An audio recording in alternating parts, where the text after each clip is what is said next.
Karena apa ujian kita ini terjadi? Ataukah karena kita banyak uang? Ataukah karena kita nggak ada duit? Ataukah karena kita jelek? Ataukah karena kita ganteng?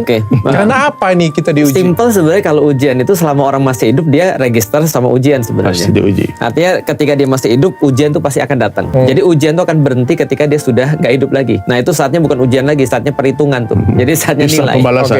Pembalasan. Nah berarti kalau misalnya kita lihat ya, kaya, miskin, jelek, cakep, semua pasti diuji. Semua pasti diuji. Dan justru semua itu adalah ujian sebenarnya. Kaya itu ujian, miskin itu ujian.